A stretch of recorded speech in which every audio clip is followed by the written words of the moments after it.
Selamat siang dan selamat datang saya ucapkan kepada para hadirin yang berbahagia dalam acara seminar pelatihan jurnalistik untuk pesantren. Assalamualaikum warahmatullahi wabarakatuh. Yang terhormat pimpinan pesantren modern Ummul Qura Al-Islami, yang saya hormati pimpinan redaksi Sindonews yang diwakilkan oleh Bapak Andrianto Wisnuwidodo. Selamat datang Bapak. Yang saya hormati Rektor Institut Ummul Qura Al-Islami sekaligus Dewan Penasihat Pengurus Pesantren Ustadz Dr. Saiful Falah. Yang saya hormati Direktur Pengasuhan Ustadz Asep Saifullah Umar MPD.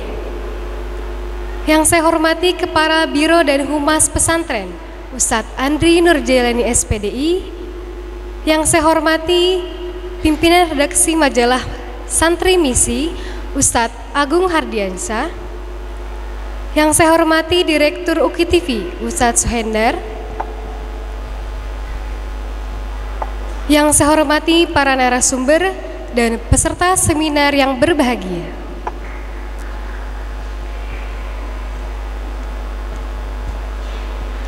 Alhamdulillah, segala puji bagi Allah yang telah memberikan kita nikmat sehat sehingga kita bisa mengikuti seminar pada siang hari ini. Salawat dan salam tak lupa kita haturkan kepada Nabi besar Muhammad Sallallahu Alaihi Wasallam. Berdirinya saya di sini selaku pembawa acara sekaligus moderator yang akan membantu berjalannya seminar pada siang hari ini. Acara yang pertama yaitu pembukaan. Marilah kita buka acara seminar siang hari ini dengan membaca lafaz basmalah. Bismillahirrahmanirrahim. Acara yang kedua yaitu pembacaan doa yang akan dipimpin oleh Ustadz Andri Nurjailani. Kami persilahkan. Pertama-tama mari sama-sama kita panjatkan puji syukur kita kehadirat Allah Subhanahu wa taala yang alhamdulillah sampai saat dan detik ini masih berkenan memberikan kita ribuan macam kenikmatan, dari nikmat sehat jasmani, nikmat sehat rohani, wabil khusus nikmat yang paling agung yaitu nikmat iman dan Islam. Salawat beriring salam semoga selalu tercurahkan kepada junjungan alam baginda Nabi besar Muhammad sallallahu alaihi wasallam. Yang kami hormati pimpinan redaksi dari sindonews.com beserta tim, mohon maaf tidak bisa saya sebutkan satu persatu. Mudah-mudahan dan insya Allah tidak mengurangi rasa hormat kami.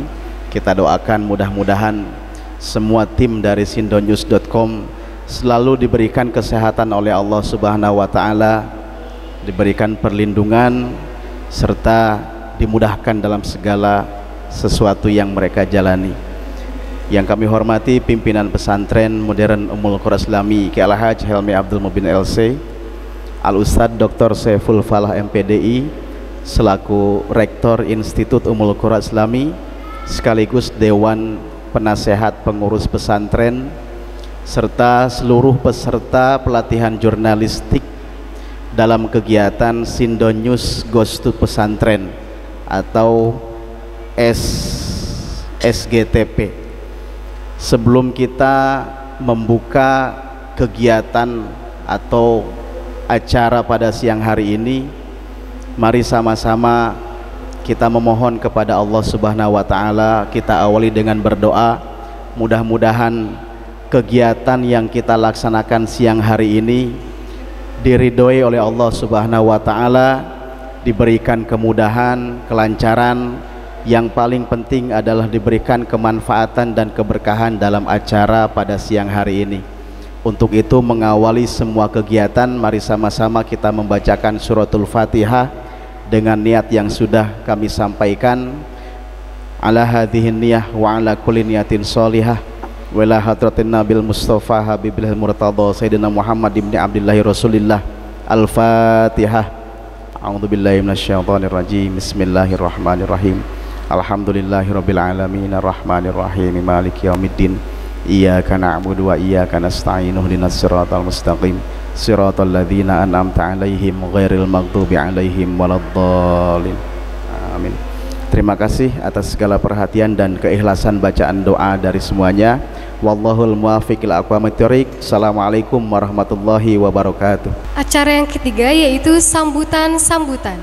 Sambutan yang pertama akan disampaikan oleh Rektor Institut Ummul Qura Al-Islami sekaligus Dewan Penasehat Guru Ustadz Dr. Saiful Falah. Kami persilahkan. Assalamualaikum warahmatullahi wabarakatuh.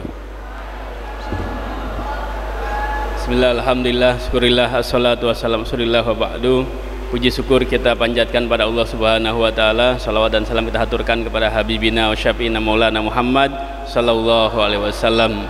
Alhamdulillah, pada kesempatan yang berbahagia ini kita kedatangan tamu istimewa, Bapak Direktur Harian sekaligus pelaksana Pak ya dari Sindonews. Ya, alhamdulillah, terima kasih atas kehadirannya beserta tim, dan semoga acara kita ini bisa berjalan dengan baik, dengan lancar sampai akhir ya. Dan keberkahan beliau ini nanti bisa tertular kepada kita semuanya. Mudah-mudahan santriawan santriawati yang ikut acara hari ini bisa menjadi para insan pers. Ada yang cita-cita mau jadi jurnalis, wartawan, ada? Ada yang cita-cita pengen punya koran sendiri? Ada yang cita-cita punya TV sendiri? Ada yang cita-cita pengen jadi YouTuber? Yang paling banyak yang YouTuber. Ya, emang zaman sekarang zamannya YouTube ya. Yang saya hormati Al Ustadz Andri Nur Jailani, Biro Humas Pesantren Modern Ummul Qura Islami, Al Ustadz Ishak, kemudian Al Ustadz Ihsan, dan para asatid semuanya yang dirahmati Allah subhanahu wa ta'ala. Santriawan santriawati di hari ini akan mendapat banyak ilmu ya.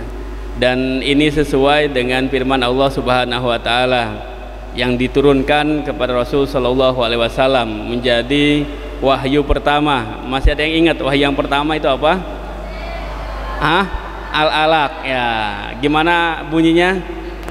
Iqra bismi rabbikal ladzi khalaq, khalaqal insana min 'alaq. Iqra wa rabbukal akram alladzi 'allama bil qalam 'allamal insana ma lam ya'lam. Allah memulai wahyu pertamanya dengan begitu indah. Satu kata, Iqra, bacalah. Ini menjadi pembuka daripada proses minadz-dzulumat ilan nur, proses transformasi manusia yang dalam kegelapan digeret, diseret menuju dunia yang terang benderang. Proses perubahan dari budaya jahiliyah menuju budaya mahiriyah. Dengan Iqra maka manusia tahu bahwasanya Allah itu Al-Khaliq. Yang pertama, Allah sang pencipta. Yang kedua, manusia mengerti bahwasanya dia adalah makhluk yang diciptakan. Dengan Iqra pula dia mengetahui apa fungsinya di dunia, sehingga setelah dia tahu siapa dirinya, tahu siapa Tuhannya, tahu apa tugasnya, dia pun akan berusaha untuk menyebarkannya melalui Al-Qalam. Baca, baca, baca, kemudian tulislah. Kalau kau ingin mengenal dunia, bacalah. Tapi kalau engkau ingin dikenal oleh dunia, menulislah. Sekarang saatnya belajar untuk bagaimana membaca dan bagaimana menulis, sehingga kita bukan hanya bisa mengenal dunia, tapi kita akan dikenal dunia.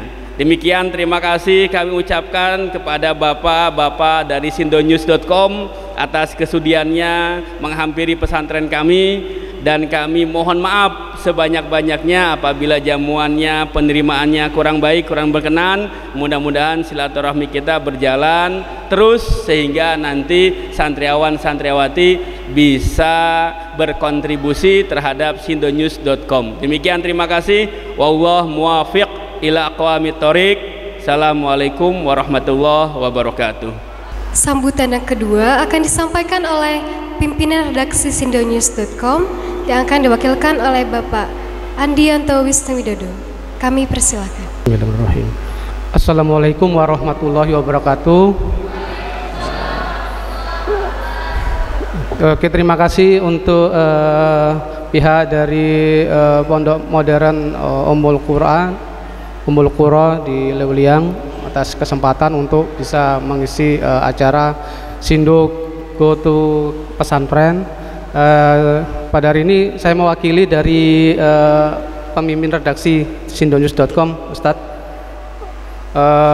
Terima kasih untuk adik-adik santriawan dan santriwati yang berkenan untuk menghadiri untuk mengikuti pendidikan jurnalistik dari sindonews.com. Semoga nanti santriawan dan santriwati nanti bisa mendapatkan manfaat dari pendidikan jurnalistik ini. Dan tadi saya sempat ngobrol dengan Ustadz Andri. Ini kan pilihan ya yang ikut pendidikan jurnalistik ini ya. Ini dari mana ya? Dari kelas berapa tuh? Semua ya, dari kelas semua ya. Oke. Ya, semoga nanti adik-adik santriawan dan santriwati bisa mendapatkan ilmu yang nanti bisa diterapkan di majalah misinya ya. Ya Pak. Ya, terima kasih untuk demikian sambutan saya yang pendek ini. Assalamualaikum warahmatullahi wabarakatuh. Selanjutnya ada pemberian cenderamata kepada lembaga Sindonews dari Pesantren Modern Ummul Qura Al-Islami yang akan diberikan oleh Ustadz Dr. Saiful Falah. Kami persilakan.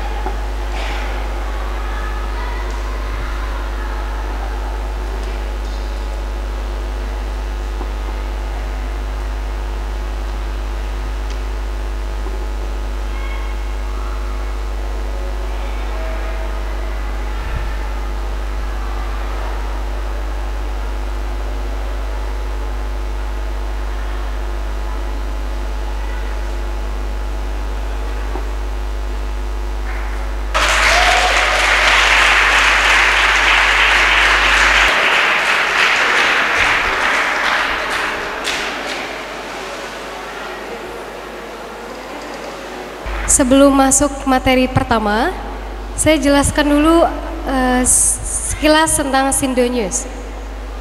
Sindonews Goes to Pesantren merupakan program yang dimiliki portal berita sindonews.com, portal berita di bawah naungan MNC Portal Indonesia. Program tersebut memberikan pelatihan jurnalistik bagi santri dan santriwati berbagai pesantren di Indonesia. Adapun tujuannya adalah menjadikan santri dan santriwati pondok pesantren memiliki menguatkan kemampuan jurnalistik agar bisa dijadikan sarana dakwah Islam ke seluruh khalayak. Dan yang tidak kalah pentingnya, program ini bermaksud meningkatkan kemampuan literasi melalui kanal Kalam Indonesia, Kalam Sindonews.com, kumpulan berita seputar dakwah Islam, kajian Islam seputar muslim atau muslimah, kisah-kisah Nabi berikut sahabatnya, tausiah ustadz, dan ragam konten tentang Islami. Jadi santri dan santriwati serta pengasuh pesantren dapat berkontribusi dengan cara membaca, mengirimkan artikel dan foto-foto Islami untuk dipublish di kanal Kalam Sindonews.com.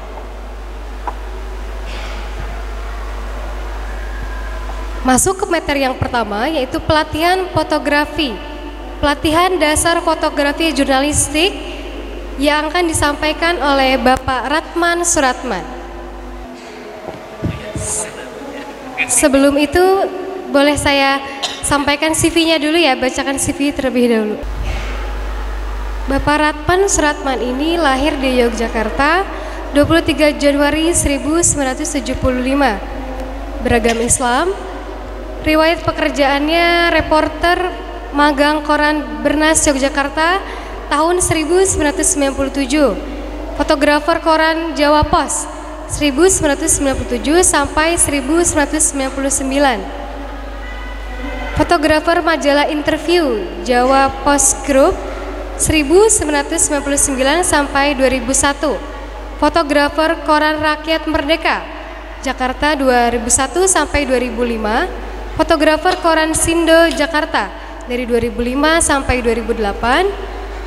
Asisten redaktur foto koran Sindo dari 2008 sampai 2013. Redaktur foto sindonews.com Jakarta 2013 sampai 2020. Koordinator atau Head Unit Fotografi MNC Portal dari 2020 sampai sekarang. Langsung saja masuk ke sesi materi. Berikan tepuk tangan yang meriah kepada Bapak Ratman Suratman. Alhamdulillahirrabbilalamin. Wassalatu wassalamu ala asrofil anbiya'i wal mursalin. Terima kasih Ustadz sudah diberi kesempatan untuk hadir di tengah adik-adik yang keren. Saya di bawah boleh ya? Nah, biar bisa ngelihat ini adik-adik teman-teman ini. Oh iya, cerah semua Ustadz. Oke, alhamdulillahirrahmanirrahim. Saya berbahagia sekali. Perkenalkan, saya panggil saja saya Kang Ratman gitu ya. Jadi kalau di kalangan jurnalis di Jakarta atau di luar Jakarta, nah itu saya dipanggilnya Kang Ratman ya. Kebetulan saya lahir di Jawa, jadi Kang itu Kang Jawa ya, bukan Akang gitu. Iya, ini orang Sunda. Tadi ada sedikit CV yang udah dibacain sama teman kita. Jadi dulunya saya ini reporter. Jadi yang menulis berita ya kan, melakukan reportase gitu kan. Tapi dalam perjalanan saya berkarir di dunia jurnalistik, kok saya lebih menyukai fotografi dan videografi. Jadi itu sedikit pengantar saya. Nah, sedikit, meskipun sedikit tapi saya pengen nangkep nih sebenarnya yang di depan saya ini siapa. Ternyata tadi disampaikan oleh Pak Rektor bahwa santri ini ada yang dari kelas 1 ya. Kelas 10, iya. Maklum ya, saya tua banget. Saya SMA-nya tahun 90. Jadi dulu masih kelas 1 SMA, kelas 2 SMA, kelas 3. Kalau sekarang kelas 10. Yang kelas 10 mana? Kelas 10 aliyah. Oke. Yang kelas 11 santrinya? Yang 12? Oke. Nah, ini yang pertama. Yang kedua, tadi saya dengar katanya yang hadir di sini teman-teman ini perwakilan dari ada yang menjadi anggota redaksi atau pengurus majalah Misi. Bagus banget majalahnya. Saya dulu 3 tahun di majalah, namanya majalah Interview. Itu ada di Jawa Post Group. Meskipun saya belum buka isinya,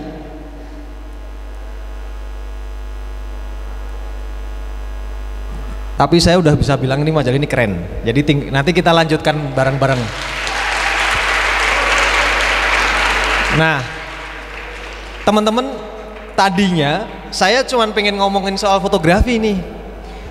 Tapi ini ya Mas Andri ya, tadinya kita mau ada teman juga yang mau ngobrol soal videografi, tapi kebetulan berhalangan. Jadi tadi saya sudah minta izin ke pimpinan saya, Kita hari ini ngobrol soal fotografi dan videografi. Nah, kenapa kok ada videografi juga? Tadi saya agak shock, saya nanya Pak Rektor, ada yang kenal Umul Qura Medianet nggak? Apa itu? Umul Qura Medianet apa? Channel YouTube-nya siapa? Ada yang nggak kenal Umul Qura Medianet? Ada yang nggak kenal nggak? Siapa yang nggak kenal? Ustadz, ada yang nggak kenal Ustadz. Tapi nggak apa-apa, nggak kalau kebetulan nggak kenal nggak apa-apa. Saya maklum, karena apa? Dari teman-teman yang saya mau tanya nih, siapa Mas? Anjar. Namanya siapa? Alwi. Kapan terakhir megang handphone? Pas pulang. Pas pulang berapa tahun lalu? Sebulan lalu. Pegang handphone di rumah ya. Oke, santriwati. Siapa Mbak? Nia. Kapan terakhir pegang handphone? Liburan. Sebulan lalu juga. Sebulan lalu Ustadz pegang handphone.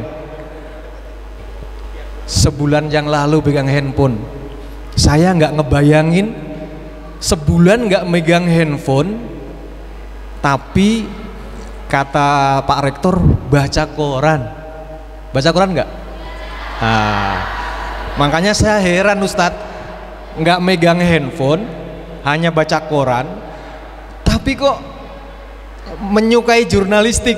Wah, ini kan istimewa sekali. Tepuk tangan buat teman-teman semua. Jadi saya nggak berada di tempat yang salah, karena teman-teman ini bocorannya tadi ini teman-teman santri-santri ini Mas penyuka jurnalistik. Berarti nggak salah. Nah, nggak apa-apa. Adik-adik teman-teman sebulan terakhir baru sebulan lalu megang handphone nggak apa-apa.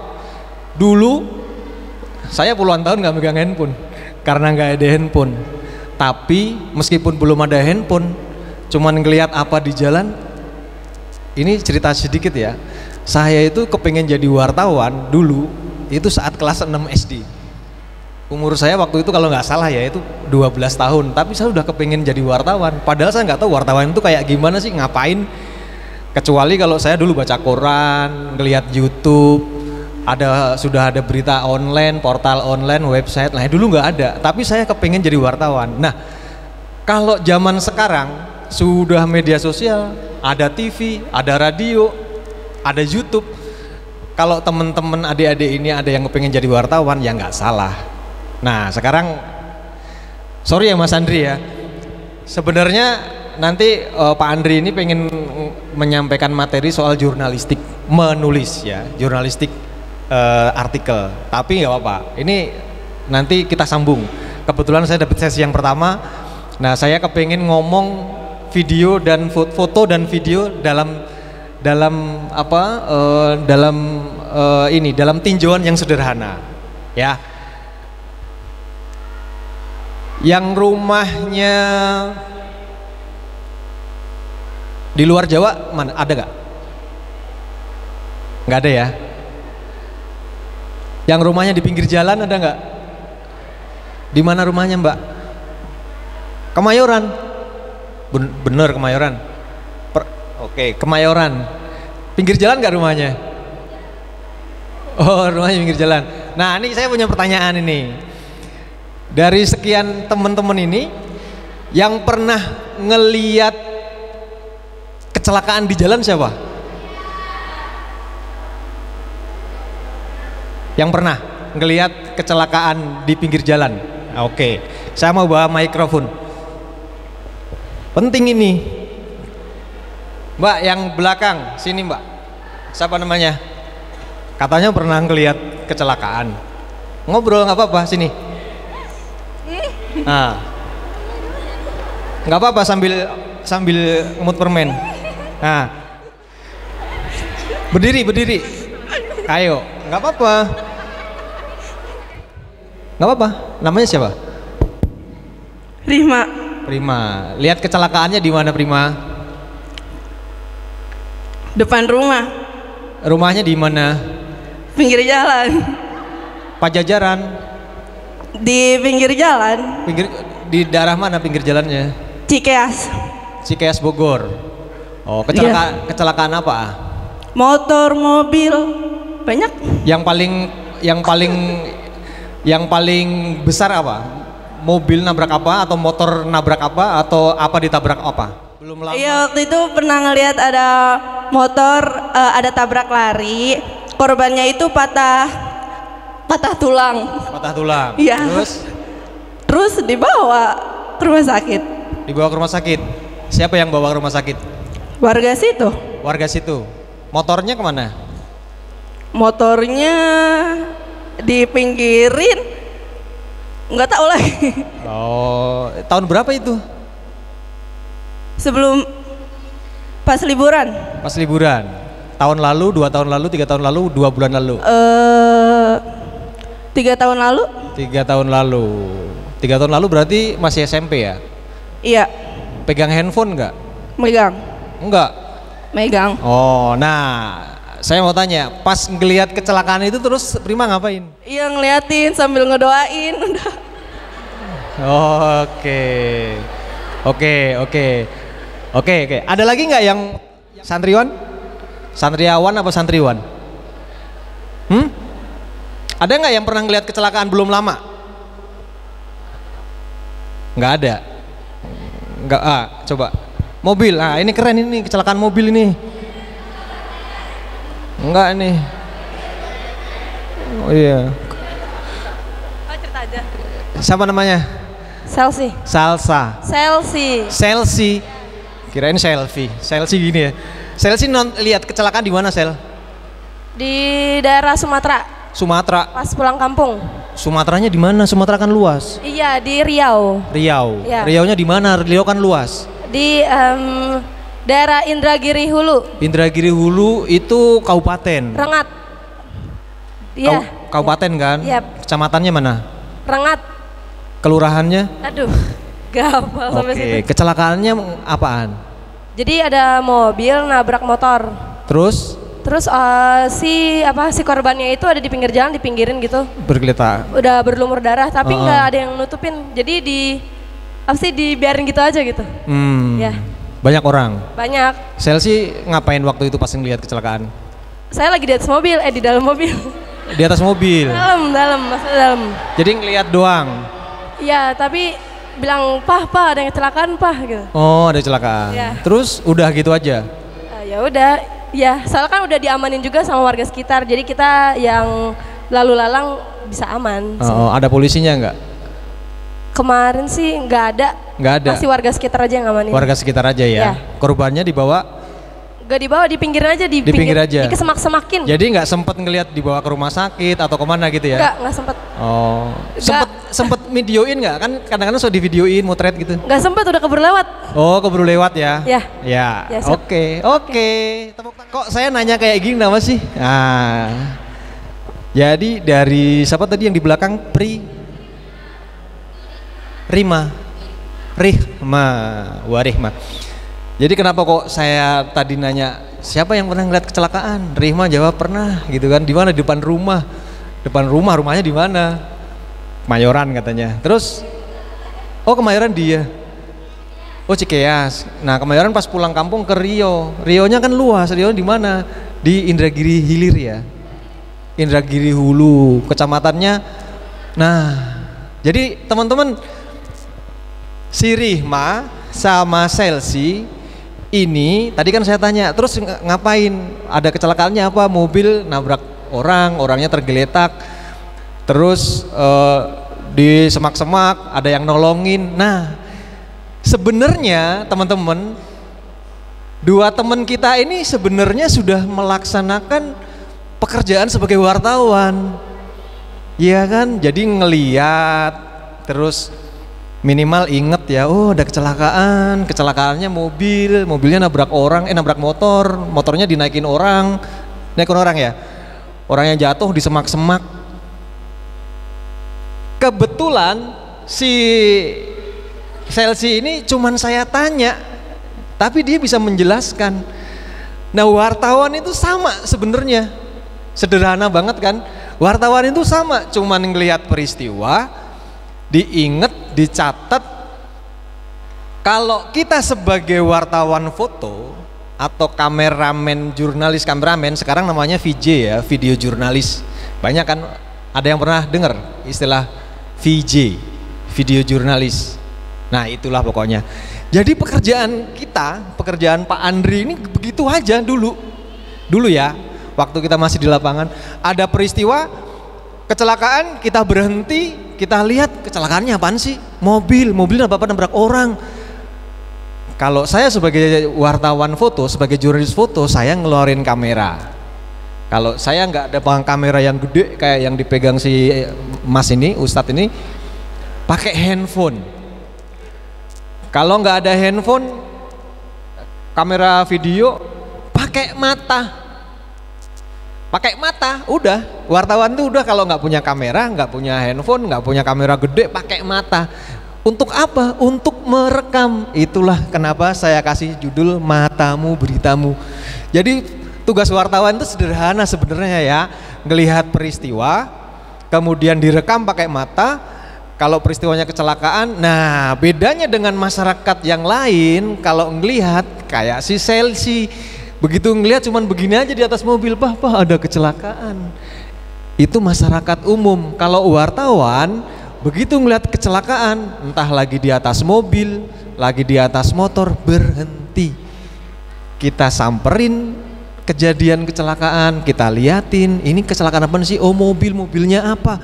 Mobilnya truknya nabrak apa? Nabrak motor, korbannya tergeletak. Nah, kalau jadi foto jurnalis atau video jurnalis, kita keluarin kamera, kita shoot, kita foto. Yang difoto apanya? Kalau kecelakaan mobil? Mobilnya dong, masa keretanya? Mobilnya kita foto. Habis itu motor yang ringsek kita foto, korbannya juga kita foto. Orang yang nonton di situ, yang pada ngeliatin, yang ngebantu, yang ada polisi datang, itu yang kita foto, ya kan? Sederhana banget nggak? Gampang kan? Gampang. Jadi wartawan itu cuma bedanya dikit sama masyarakat yang lain. Kalau masyarakat yang lain orang awam ya, orang pada umumnya ngelihat kecelakaan lewat aja. Nah, kalau wartawan ngelihat begitu berhenti. Itulah bedanya wartawan dengan masyarakat yang lain. Jadi kita berhenti, kita catet mobilnya apa sih, truk, nomor polisinya berapa. Udah kayak polisi aja kita, nomor polisinya berapa, truknya lagi ngangkut apa, terus motornya yang ketabrak ada berapa, korbannya ada berapa. Setelah kita catat, kita foto, kita videoin. Kalau nggak ada kamera ya pakai handphone, ya kan. Nah, saya akan mulai materi saya dengan yang tadi. Boleh Mas slide-nya? Nah, sekarang ini yang agak teoritik. Kalau tadi sesuatu apa yang saya sampaikan tadi yang umum. Ya, umum itu artinya yang hari-hari kita bisa lihat terjadi. Jadi apa sih namanya foto jurnalistik itu apa? Jadi kalau saya ngomongin foto jurnalistik berarti berkaitan dengan kamera ya. Anggap saja foto jurnalistik itu garis miring video jurnalistik ya. Apa itu foto jurnalistik? Jadi foto jurnalistik itu adalah foto yang bisa mengabarkan atau memberitakan sebuah peristiwa ya. Makanya tadi saya bilang kalau ada yang lihat ini, teman-teman adik-adik ini suka ngelihat ini enggak apa pernah nggak yang ada di grup WA atau apa gitu, terus ada yang posting atau ada yang ngirim foto kecelakaan tadi, atau foto macet atau foto banjir, ada ya. Nah, itu yang memposting gambar atau video ada banjir di mana, ada kecelakaan di mana, ada kebakaran di mana, itu niatnya apa sih? Mengabarkan kan, ngasih tahu kan, jangan lewat situ ya, lagi banjir gede, atau jangan lewat Cinangneng, lagi macet parah, difoto deh dari atas angkot, trek, terus ngirimnya kemana? Ke temennya, ke grup WA atau kemana. Itu sebenarnya cuman pengen ngabarin kan, pengen ngabarin bahwa jangan lewat Cinangneng lagi macet. Nah itu sebenarnya sudah jadi kayak wartawan kita. Cuman kalau wartawan itu fotonya ditampilkan di media massa, nah kalau bukan wartawan itu cuma dikabarkan ke mamanya, ke bapaknya atau ke temennya, jangan lewat sini lagi macet, atau jangan lewat situ banjir. Nah itu sama, wartawan juga cuman kayak begitu. Bedanya cuman kalau foto kita itu ditampilkan di media massa, kalau masyarakat umum cuman dikabarkan ke teman-teman, ke saudara, ke keluarga. Terus foto jurnalistik itu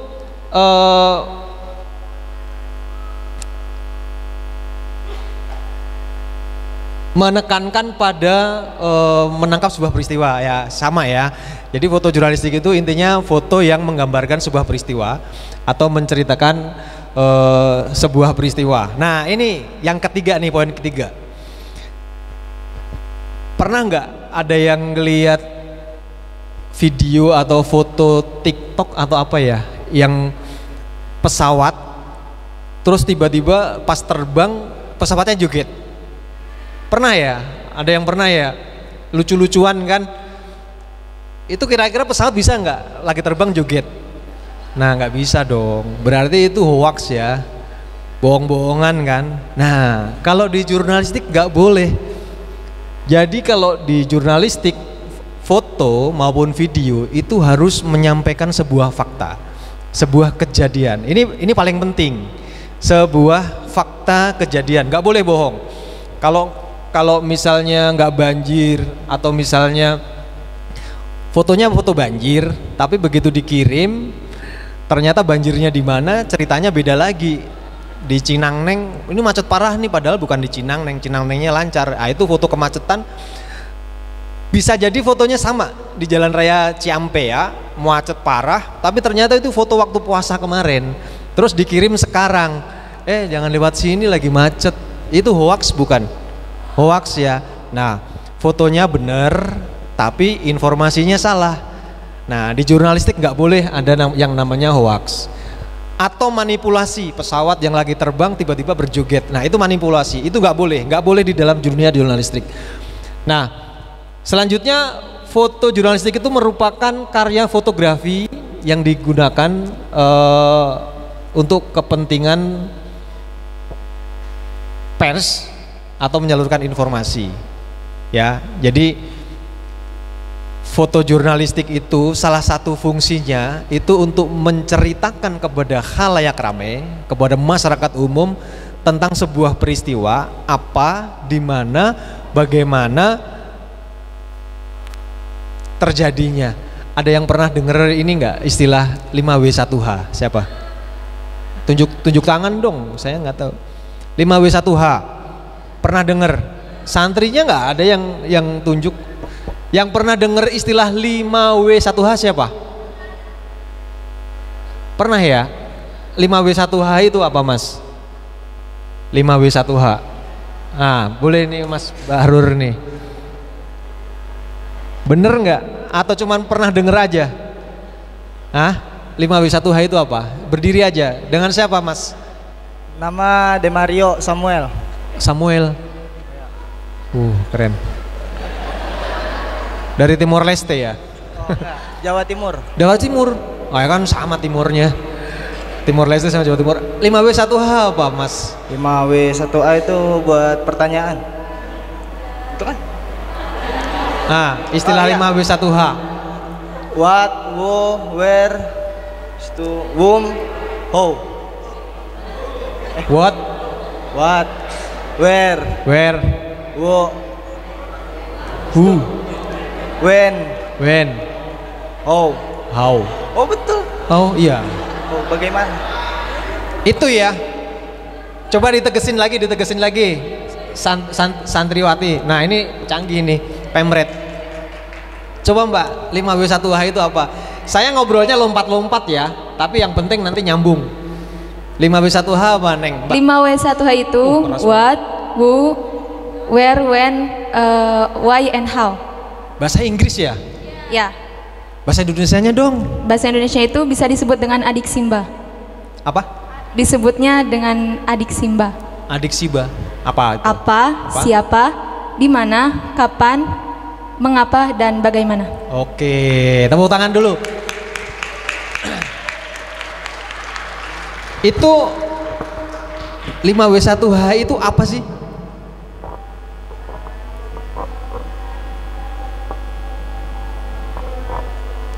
Apa? 5W1H itu apa? Coba diingat-ingat. Gak apa-apa, 5W1H itu apa? Saya nggak mau ngajarin karena ini teman-teman pasti udah jago. Ayo, Mei. Hah?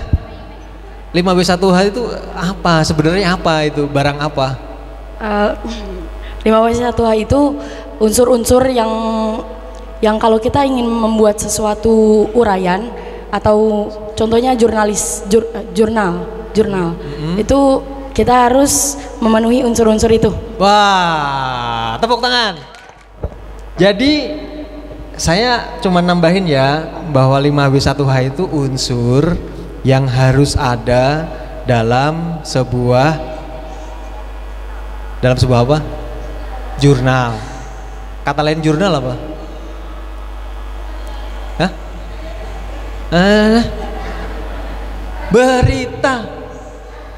Wartawan kan membuat berita. Nah, unsur yang harus ada itu 5W1H.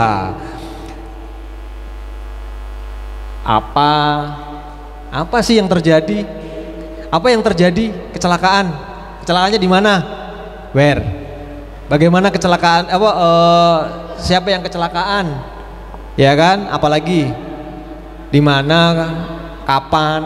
Terus bagaimana kecelakaannya? Begitu aja sebenarnya. Tapi kalau di foto harus menceritakan sama. Nah, itulah sebabnya kalau di foto itu kalau orang ngirim foto, si Chelsea ngirim foto nih ke temennya nih, tulis nih motret ada truk lagi ngelindes motor, di foto crack terus dikirim. Kira-kira berita nggak dikirim ke temennya? Berita. Tahu dari mana kalau itu berita? Jadi foto itu begitu dikirim, mah ada kecelakaan mah di Jalan Cinangneng, truk nabrak motor, yang ketabrak mati di pinggir jalan di semak-semak. Tuh lagi pada nih liatin foto yang berikutnya dikirim, lagi ditolongin sama polisi, ada fotonya ambulan lagi ngangkut si korban. Itu udah foto jurnalistik, udah kayak begitu aja sebenarnya. Sederhana kan? Jadi ngelaporin, memberitakan sesuatu peristiwa dengan unsur 5W1H itu, fotonya dikirim, terus kemudian dikasih keterangan. Namanya kalau dalam istilah jurnalistik foto namanya caption atau keterangan foto. Mah ada kecelakaan, truk nabrak motor, yang ditabrak boncengan, nyungsep ke semak-semak, motornya hancur. Nih kayaknya kepalanya, mohon maaf ya, kayaknya kepalanya berdarah. Terus ada di situ ada fotonya polisi lagi ngangkat, petugas medis lagi ngangkat, ada foto ambulannya. Titik. Itu adalah foto jurnalis. Foto jurnalistik udah kayak begitu aja. Tapi kalau di media massa, nah harus diapain foto itu? Dikirim. Dikirimnya kemana? Ke kantor redaksi. Tadi saya udah nanya Pak Rektor, ternyata ada majalah, ada lagi website ya kalau nggak salah ya. Dikirim ke situ. Terus diapain? Ditampilkan dalam sebuah berita. Entah itu foto itu dimasukkan ke dalam berita artikel yang panjang, maupun foto itu hanya ditampilkan foto saja, 1, 2, 3 atau 4 frame, kemudian dikasih keterangan. Sebenarnya cuman begitu foto jurnalistik. Lanjut ya Mas ya, biar saya cepetin aja ya. Jadi unsur yang harus ada di dalam foto jurnalistik itu apa aja? Objek. Nah, objek atau peristiwa. Namanya foto harus ada objeknya dong. Foto kecelakaan yang harus ada foto apa yang kecelakaan, mobil atau motor. Korbannya ada nggak? Ada, ditulis. Terus kemudian subjek. Subjek itu apa? Ya manusianya, berarti bisa aja korbannya ya. Kalau foto kecelakaan berarti bisa aja korbannya. Terus kemudian caption. Nah, ini yang saya tadi bilang caption. Caption itu adalah sebuah berita pendek, keterangan pendek yang menjelaskan ini foto apaan sih. Fotonya ternyata kecelakaan mobil, ya udah dikasih kecelakaan, makanya dikasih tulisan di bawahnya itu. Begitu dikirim fotonya dikasih tulisan kecelakaan tadi kan cuma laporan ke mamanya. Nah, kalau di dalam berita foto harus bagus cara penulisan captionnya. Sebuah mobil box pengangkut sayuran menabrak satu unit sepeda motor di Jalan Raya Ciampea, Kabupaten Bogor, Sabtu 24 Januari 2022. Nah, ini caption namanya. Terus dikasih penjelasan biar orang nggak bingung. Dalam kecelakaan tersebut ada 3 korban meninggal dunia. Gitu ya, sederhana kan? Nah, itu foto harus kayak gitu. Lanjut. Bagaimana caranya jadi fotografer? Caranya jadi jurnalis foto? Ya kita harus memiliki peralatan. Nggak cukup dengan mata, tapi dengan peralatan. Kalau nggak punya kamera yang besar, kamera video atau kamera DSLR seperti yang dipegang si Ustadz, bisa dengan handphone. Jadi harus punya alat. Kemudian alat itu sama dengan senjata ya, kalau di tentara namanya senjata. Terus kemudian buka mata. Makanya tadi kalau misalnya kecelakaan berhenti ngeluarin kamera, jangan duduk. Lihat, buka mata. Oh, ini kecelakaannya bagus nih. Ada korbannya enggak ya? Yang ketabrak apa ya? Kita muter-muter sambil kita foto. Ya, terus kemudian jadilah bukan orang lain. Jadi kita jadi wartawan. Kalau orang lain kan ngelihat lewat biasa aja, biarin aja kecelakaan. Kalau seorang jurnalis foto atau jurnalis video, kita harus menjadi orang lain. Nggak bisa kita kayak masyarakat ini. Kita harus jadi wartawan betul-betul. Jadi apa yang kita lakukan? Kita mencari angle. Makanya adalah selanjutnya kita harus memposisikan diri ya. Nanti materinya bisa di copy, bisa di share ke teman-teman. Saya loncat-loncat saja.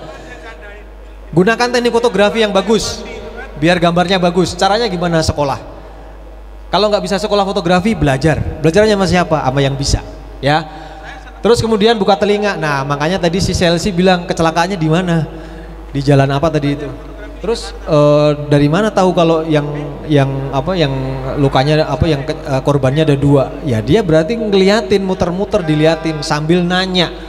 Pak, itu bener Pak, ada 2, nanya sama Pak polisi. Pak, itu yang kecelakaan 2, iya bener.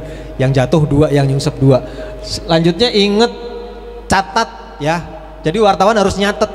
Kalau nggak punya bolpen diinget, oh ya ini jalannya di mana, lokasinya di mana, korbannya berapa. Jadi harus diingat atau dicatat. Terus, nah ini ambil keputusan dengan cepat. Apa yang harus difoto? Kalau kecelakaan mobil, yang difoto mobil. Jangan bukan mobilnya, ya, motornya yang ketabrak atau korbannya. Terus kemudian perbanyak jam terbang. Nah ini penting. Jadi sering-seringlah memotret. Ya, kalau jadi wartawan foto harus sering memotret. Jadi jurnalis video harus sering memotret, harus sering memvideokan peristiwa apapun kita videokan, kita foto. Kemudian jangan malu bertanya. Nah ini penting. Kenapa kok jangan malu bertanya? Kita sebagai wartawan nggak bisa hanya ngasih informasi yang nggak jelas atau setengah-setengah. Kalau kita nggak tahu, misalnya nih kita ngeliat lagi-lagi kecelakaannya, lihat kecelakaannya ada berapa korbannya. Kalau kita nggak tahu, kita tanya sama Pak Polisi, Pak Polisi, korbannya ada berapa? Ada 1 Mas tuh meninggal. 1, datanya kita udah dapet. Pak, ini mobilnya jenis apa Pak? Oh, ini mobil kijang atau mobil truk. Kita harus tahu. Dari mana kita tahu? Nanya ke siapa? Ke orang yang berkompeten. Bisa polisi, bisa petugas kesehatan, dan orang yang ada di sekitar, warga. Bu, tadi kecelakaannya jam berapa nih Bu? Tadi habis subuh. Nah itu kecelakaan, keterangan ya. Jadi harus dicatat, harus diingat. Lanjut. Nah ini tadi ngomongin wartawan. Saya kan bukan wartawan. Ngapain harus capek-capek? Nah, saya pengen ngomong nih, foto jurnalistik, foto yang memiliki ruh jurnalistik itu akan lebih keren, percaya deh sama saya. Foto kalau cara mengambilnya itu dari sisi jurnalistik itu akan lebih bagus. Kalau masyarakat umum mau kecelakaan, hasilnya begitu aja. Tapi kalau sebagai jurnalis foto, dia akan mencari angle yang paling bagus. Wah, sampai nyungsep-nyungsep, ngerunduk-gerunduk, sampai naik-naik ke pohon, biar fotonya bagus. Makanya foto jurnalistik itu insya Allah ya, biasanya itu lebih bagus daripada foto masyarakat umum. Terus kemudian sulit diragukan. Kenapa? Karena foto jurnalistik tidak menampilkan hoak, tidak boleh menampilkan hoak. Peristiwa yang terjadi saat itu, ya itu yang harus ditampilin. Nggak boleh kita bikin ngomong Jalan Raya Ciampia macet padahal itu foto tahun 2016. Jadi foto jurnalistik itu pasti bisa dipastikan bukan hoax. Lanjutnya, nah ini sama tadi ya. Ini peran sekarang ngomongin soal peran citizen atau netizen dalam foto jurnalistik. Kadang-kadang ya teman-teman, saya jadi fotografer di media massa di sindonews.com itu kan kayak kemarin kecelakaan pesawat di Gunung Salak, pernah denger ya? Itu kan kita kan posisinya di Jakarta. Terus tiba-tiba ada orang yang ngirim foto asap lagi ngepul. Nah, itu berarti apa? Foto punyanya siapa? Foto punyanya netizen ya, punya citizen ya. Nah, masyarakat itu sebagai orang yang atau pihak yang paling ada di depan. Makanya itulah fungsi masyarakat, fungsinya netizen, fungsinya citizen di dalam jurnalistik. Kalau teman-teman ini bisa membuat foto yang bagus, ya pasti akan berbeda dengan orang yang hanya asal memotret. Makanya itulah pentingnya citizen jurnalistik. Kemudian kesadaran masyarakat citizen sekarang ini, orang dikit-dikit motret, dikirim, motret, dikirim. Paling enggak diupload di medsos ya, di Instagram, di Facebook dan sebagainya. Terus kemudian yang terakhir ini ada citizen itu butuh pengakuan. Kenapa kok saya ngomongin citizen? Kadang-kadang kita itu motret itu atau memvideokan ya, itu cuman kepengen gua lihat nih ada kecelakaan ini, liatin dong nih fotonya saya ada. Jadi butuh pengakuan ya. Pengakuan itu siapa yang mengakui? Nah, kalau cuman masyarakat umum biasanya kan kalau dikirim ke saudaranya ya cuman kakaknya misalnya, oh ya kecelakaan ya, iya ya, oh ya udah. Tapi coba kalau dipasang di medsos, kok lu tahu sih kalau di situ ada kecelakaan? Iya, gue tadi pas liwat, gitu kan. Jadi butuh pengakuan netizen. Lanjut Mas. Nah, motret kunci. Fotografer, seorang fotografer itu kuncinya itu motret. Nggak bisa ngomong panjang begini, ngemeng doang. Tapi harus memotret, harus membuat video. Biar apa? Semakin banyak memotret, semakin banyak membuat video, insya Allah fotonya, videonya akan lebih bagus. Lanjutnya, nah ini sekarang saya udah ngomong soal foto. Aduh, waktunya pendek banget ya. Ini ya tadi saya bilang ini foto ini saya kasih tulisan momentum. Jadi begitu ada kecelakaan, contohnya nih kebakaran, momentum itu penting. Begitu ngelihat kebakaran, kita jangan nunggu yang di bawah dulu, jangan nunggu api mati baru difoto. Justru api lagi berkobar, ada pemadam kebakarannya, saat itu kita harus memotret. Dari mana memotretnya? Bisa dari depan, dari samping, dari atas, naik pohon, manja tembok ya. Jadi nggak usah nunggu api mati. Orang namanya foto rumah kebakaran, masa nunggu api mati? Itu namanya momentum. Jangan sampai kelewat momentum itu. Kalau udah mati apinya, udah padam, bukan foto kebakaran namanya, foto bekas kebakaran. Lanjut. Ini angle. Pernah ada yang dengar angle? Kata angle itu apa sih? Hah? Sudut pandang. Bener banget. Angle itu sudut pandang. Angle akan menentukan bagus apa enggaknya sebuah foto. Nah, ini kebetulan saya cari foto demonstrasi. Ini ngambilnya atau motretnya itu dari jembatan penyeberangan. Saya kasih tahu aja, dari jembatan penyeberangan. Jadi fotonya agak dari atas, kelihatan masanya banyak. Bagus nggak foto ini? Bagus ya. Ya bilang aja bagus lah, nggak apa-apa. Angle. Jadi sudut pandang penting. Sisi kita memotret, posisi kita memotret itu penting. Akan menentukan bagus apa enggaknya foto. Lanjut, ekspresi. Nah, kenapa ini saya kasih nama ekspresi? Karena dalam foto jurnalistik itu ekspresi penting. Contoh ini, kalau menurut saya ya pribadi ya, ini foto ini saya nggak usah kasih penjelasan. Dia lagi ngapain kira-kira? Lagi ngapain kira-kira? Hah? Lagi apa? Lagi seneng? Lagi semes? Masa sih? Lagi apa, Mas? Foto ini lagi ngapain pemain badminton? Hah? Lagi seneng. Kira-kira kenapa seneng? Menang. Tahu kan bahwa ini pemain badminton itu lagi seneng karena menang. Berarti ekspresi. Kalau dia kira-kira cemberut gini, ekspresi juga, cuman ekspresi sedang kalah, habis kalah. Nah, foto jurnalistik harus mengandung ekspresi. Ekspresi itu penampakan, entah itu muka, wajah, mata, mulut, atau yang lain-lain yang ada yang bisa menggambarkan sebuah emosi, bisa emosi seneng, suka, sedih, dan sebagainya. Ini ekspresi. Jadi foto jurnalistik harus mengandung ini ya. Lanjut. Nah, ini daily life. Ini teman-teman pasti pernah dengar foto daily life itu apa sih? Foto kehidupan sehari-hari, banjir di depan rumah di foto, itu foto jurnalistik. Kecelakaan di depan rumah di foto, di videoin, itu video jurnalistik. Ada kebakaran samping rumah di videoin, di foto, itu jurnalistik. Fotonya juga foto jurnalistik. Nah, nanti mau dikemanain foto jurnalistik itu? Di mana? Dimediakan ya, disebarkan melalui media biar lebih jurnalistik. Lanjut. Nih, kenapa tadi saya ceritain soal ini foto ini kecelakaannya ada di Pantura. Cuman saya nggak kasih keterangan. Kecelakaannya di Pantura, Jalan Raya Pantura sono, pas Lebaran kemarin. Kalau pas Lebaran waktu itu, pas puasa waktu itu, pas musim mudik, foto ini ditayangkan, ini keren banget. Tapi kalau sekarang udah nggak keren. Kenapa kok nggak keren? Udah basi. Fotonya sih bagus ya. Sangar nabrak pohon, ada motornya. Tapi udah basi. Nah, makanya saya kasih namanya hard news. Ini tipe atau jenis foto jurnalistik hard news. Harus tayang saat itu juga. Harus diinformasikan saat itu juga. Kalau ini ngasih informasinya sekarang udah lewat. Dikasih tahu, ini foto apaan Mas? Itu foto mobil lagi nabrak pohon. Kapan? Kemarin pas Ramadan musim mudik. Orang udah ya.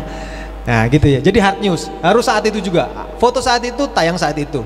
Lanjutnya ini street foto. Street foto mirip-mirip lah sama daily life ya. Ini street foto itu kalau teman-teman suka jalan-jalan, entah kemana ya, ke Istana Bogor atau kemana, ngelihat ada gelandangan yang lagi tiduran, manusia gerobak, kadang-kadang kan suka ya di foto ya. Nah, itu namanya street foto ya. Sebenarnya sih bukan yang dimaksud street foto itu bukan foto yang di jalanan, bukan, nggak harus di jalanan. Cuman istilah ini muncul karena apa? Dulu ramenya street foto itu yang bikin itu orang yang asal jalan ngelihat pengemis di foto, jalan ngelihat sepeda parkir di foto. Makanya dikasih nama istilah foto street foto. Padahal ruhnya bukan itu. Apapun yang kita saksikan saat kita bergerak atau melakukan pergerakan, ya itu namanya street foto. Kita lagi mau ke sawah, ya lagi mau ke sawah ngelihat kebo, kita foto. Itu namanya kategorinya street foto. Lanjutnya, nah ini teknik khusus ya. Ini jadi dalam dunia jurnalistik foto atau video itu, terutama foto ya, itu ada namanya teknik khusus. Ini namanya panning. Jadi bagaimana membuat motor terkesan benar-benar berjalan, latar belakangnya kabur atau bergerak, motornya still. Ini teknik. Nanti teman-teman bisa belajar soal teknik foto ini. Lanjutnya, ini juga teknik sama, lanjut lagi. Nah, lanjut Mas. Selesai kayaknya slide kita.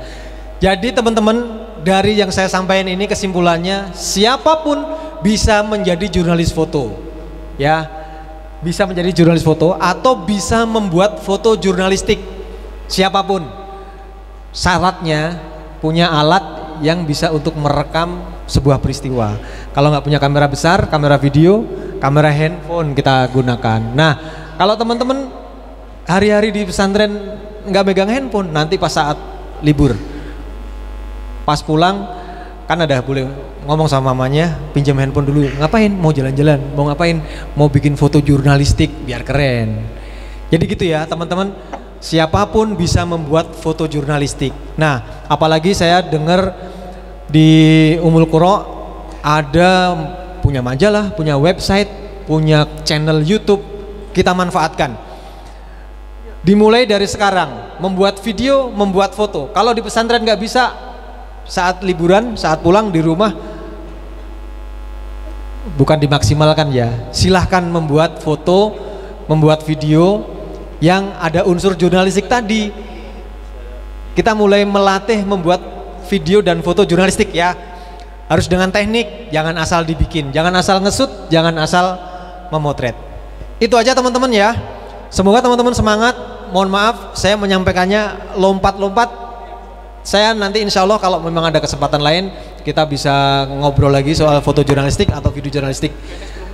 Tetap semangat. Bocorannya ada yang kepengen jadi wartawan, silahkan belajar terus jadi wartawan, belajar memotret, belajar membuat video, nanti juga bisa belajar menulis. Itu aja teman-teman ya. Aduh, ternyata ada yang ngantuk. Saya ngomongnya udah kenceng, ternyata yang ngantuk. Gak apa-apa. Sekali lagi saya sampaikan terima kasih banyak sudah bisa hadir di antara teman-teman, di tengah teman-teman. Semoga pertemuan ini bisa berlanjut, membuat kita mendapatkan manfaat ya. Apa yang saya sampaikan lagi meskipun agak bertele-tele, semoga bermanfaat. Demikian teman-teman ya, adik-adik santriwati dan santriawan. Terima kasih banyak. Wassalamualaikum warahmatullahi wabarakatuh. Baik teman-teman semua, sesi pematerian telah kita simak bersama. Selanjutnya ada sesi tanya jawab. Ada waktu 10 menit lagi. Saya kasih kesempatan untuk 3 orang penanya pertama. Untuk Bapak narasumber, pertanyaan mau di Bapak Ratman? Untuk pertanyaan mau ditampung dulu atau langsung dijawab? Langsung aja nggak apa-apa, satu-satu. Satu. Teman-teman ada yang mau nanya? Assalamualaikum warahmatullahi wabarakatuh. Di sini saya ingin bertanya, selama berkarir di dunia jurnalistik, apakah ada kesulitan yang kakak hadapin selama berkarir di jurnalistik? Dan saya meminta tips ataupun motivasi kepada teman-teman saya yang mau berkarir di bidang jurnalistik. Terima kasih. Jurnalistik. Oke. Kesulitan itu yang gimana sih? Misalnya apa kesulitan? Atau ada naik turun kakak di atau susah mendapatkan informasi mungkin gitu. Oh ya, kesulitan untuk mendapatkan informasi. Iya. Itu ya. Atau apa aja? Atau apa ya? Saya punya saya pernah punya pengalaman yang sulit. Jadi tahun 2001, ini teman-teman ini lahirnya tahun berapa sih? 2004. 2006, 2005 ya. Oke, nggak apa-apa. Sepantaran anak saya yang gede. Saya dulu waktu udah diingetin lagi. Jadi kesulitannya alhamdulillah karena saya menjalankannya dengan seneng, kesulitan itu jadi kayak nggak berasa gitu ya. Cuman kalau ngomongin soal teknik dulu 2001 saya pernah liputan di pedalaman provinsi Aceh gitu ya, selama sebulan lebih di dalam hutan, ikut tentara. Dulu ada namanya Gerakan Aceh Merdeka ya, sekarang udah nggak ada. Adik-adik mungkin teman-teman pernah dengar Gerakan Aceh Merdeka. Liputan dulu masih pakai kamera itu masih kayak film ya, masih film analog, bukan kamera digital seperti sekarang. Masih pakai film. Jadi kalau nyetak foto itu harus keluar hutan dulu. Jadi kita motret selama sebulan itu fotonya nggak diapa-apain, masukin tas filmnya. Begitu udah keluar masuk kota, waktu itu di Aceh nggak ada karena lagi konflik, kita ke Medan, naik bus 8 jam ke Medan, baru dicetak, baru dikirim, ngirimnya lewat pos ke Jakarta. Jadi foto udah sebulan lalu baru tayang sebulan kemudian. Nah ini kesulitan, tapi sekarang udah nggak ada yang begitu. Sekarang kamera SLR, handphone udah bisa langsung kirim, di foto dikirim, di videoin dikirim. Itu aja kesulitan. Kalau yang lain alhamdulillah sih nggak ada ya. Jadi karena seneng aja, makanya sulit-sulit kayaknya jadi nggak sulit. Gitu Mbak. Ada lain? Apa? Sudah ya Rihma? Sudah. Tips apa? Yang keras biar denger. Sama tadi motivasi buat teman-teman yang mau berkarir di dunia jurnalistik. Oke, tipsnya rajin sholat. Tipsnya sederhana. Yang paling penting menyukai. Kalau tips ya, yang penting satu harus suka. Suka itu minat. Yang penting punya minat untuk jadi jurnalis, untuk jadi wartawan. Setelah itu, kalau kata Pak Rektor, jangan lelah membaca. Jadi kalau mau jadi wartawan, modalnya itu harus tahu banyak hal. Baca, ya kan, selain baca Quran, selain baca kitab, baca berita-berita yang ini, yang bisa dari koran, bisa dari portal, bisa dari mana aja. Pokoknya banyak baca, biar apa? Pengetahuan kita makin hari makin tambah. Jangan gaptek, jangan nggak tahu apa-apa. Nah itu tipsnya ya. Itu minat, terus kemudian banyak membaca. Nanti pada saatnya setelah selesai keluar dari Ummul Qura ya, kita langsung insya Allah ya, nanti kita lanjutkan pendidikan yang berkaitan dengan jurnalistik, bisa di kuliah di ilmu komunikasi atau di fakultas jurnalistik, jurusan jurnalistik. Nah, nanti dari situ baru soal teknik-teknik jurnalistik diperdalam lagi. Tapi untuk sekarang ini adik-adik teman-teman, dua itu ya, minat, dijaga minatnya, terus kemudian banyak membaca, mendengar gitu ya. Ada lain? Perkenalkan, nama Ana Muhammad Fadli Ramadan dari kelas 12 IPA 1. Jadi Ana izin bertanya Kak, bagaimana sih cara kita bisa mengetahui suatu berita yang valid ke faktanya? Kan sedangkan banyak beberapa orang tuh yang membuat berita itu palsu walaupun lengkap berdasarkan tempat, waktu dan lain sebagainya. Entah mungkin dilihat dari siapa yang memberitakannya atau sumbernya dari mana. Apakah itu gitu sebagai pertanyaan dari Anda Kak? Wassalamualaikum warahmatullahi wabarakatuh. Waalaikumsalam warahmatullahi wabarakatuh. Setelah nanya itu bilang apa tadi? Itu kan siapa yang ngirim, udah dijawab. Jadi yang paling pertama, kalau berita yang terekspos ke kita, yang kita terima melalui media massa, bisa melalui media online, portal, website, koran, yang paling pertama adalah kita mengidentifikasi portal ini apa sih. Kalau misalnya namanya apa ya, Sindonews mungkin belum pernah tahu, tapi paling tidak ada yang belum pernah tahu Sindonews sebelumnya ya. Dilihat Sindonews itu apa sih? Itu media portal online, website itu rata-rata atau hampir semuanya itu menyertakan di bawahnya itu ada pengurus dewan redaksi, ada kantornya di mana. Nah, kita meyakinkan medianya apa dulu. Kita harus tahu dulu nih. Tapi kan kadang-kadang kita nggak sempet ya. Ada misalnya apa ya namanya Cinangneng portal Cinangneng News misalnya. Kita pastikan dulu Cinangneng ini news ini bener nggak nih, verified nggak nih, terpercaya nggak nih. Caranya kita bisa cek alamatnya ada enggak, susunan redaksinya ada enggak, ya kan. Baru misalnya kita kadang-kadang kan, waduh ini bener nggak nih berita ini ya. Kalau kita bertanya-tanya, kita bisa cross check ke temen, bener nggak sih berita ini?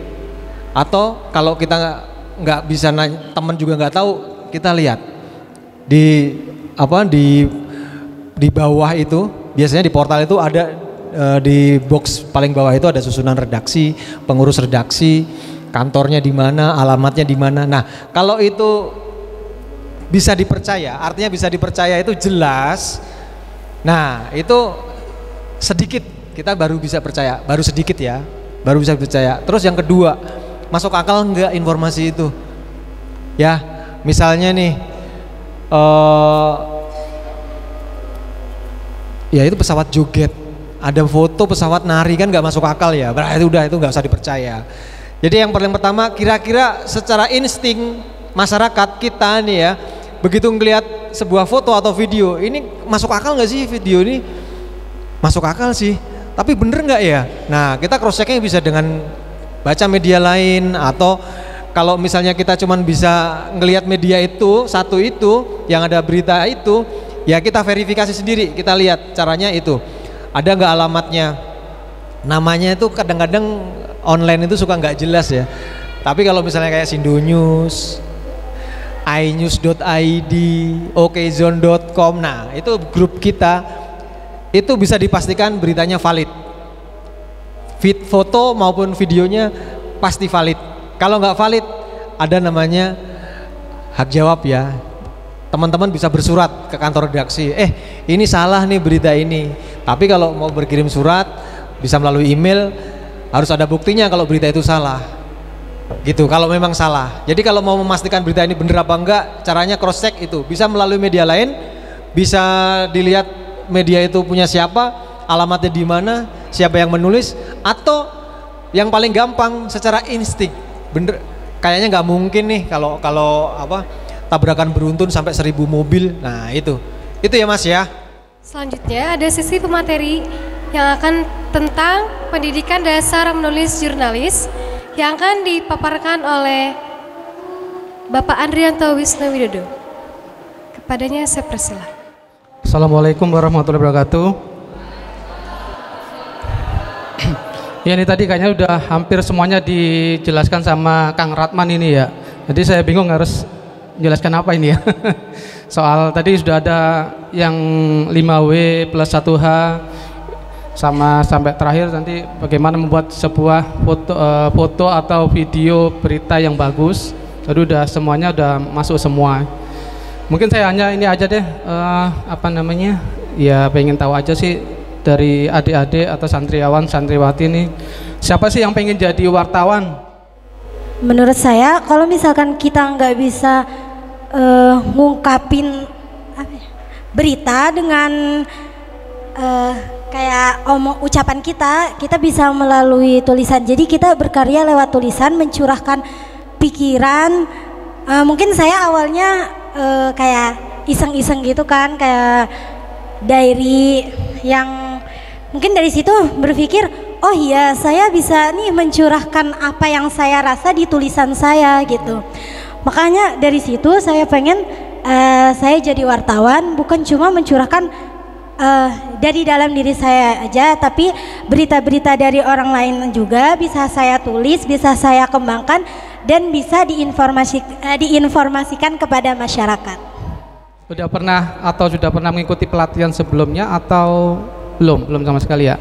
Tadi kan udah dijelasin nanti jurnalistik itu adalah sebuah jurnal, catatan setiap hari yang dilihat, didengar, yang diketahui setiap hari, yang dituangkan dalam sebuah penulisan atau dalam sebuah berita. Dan penuangan tadi itu bisa dalam bentuk, sekarang kan sudah media online ya, digital atau apa itu sebagai tadi sudah disebutkan oleh Kang Ratman, jadi netizen atau jurnalis warganet lah istilahnya gitu. Tadi udah masuk dalam apa pengertian dari jurnalis. Jadi jurnal setiap hari yang ditulis oleh seorang setelah melihat atau mendengar sebuah kejadian. Bisa di slide ini, maaf ini saya nggak terlalu kelihatan. Dalam sebuah jurnal, sebuah berita itu ini saya mau jelaskan, jurnalistik tadi seperti yang dijelaskan dikatakan oleh dia, secara bahasa itu adalah yang menyangkut kewartawanan atau publikasi dari sebuah peristiwa. Jadi nanti kalau dari Kamus Besar Bahasa Indonesia, jurnalistik itu adalah sebuah yang menyangkut kewartawanan ataupun persurat kabaran mengenai pemerintahan dan persurat kabaran. Sebuah jurnalistik yang baik itu adalah memenuhi unsur-unsur berita, yaitu kejadian atau peristiwa. Slide berikutnya. Dan juga pembuatan laporan di media massa, dan ada pembaca atau pendengar dan pemirsa. Kalau di televisi kan pemirsa. Slide berikutnya.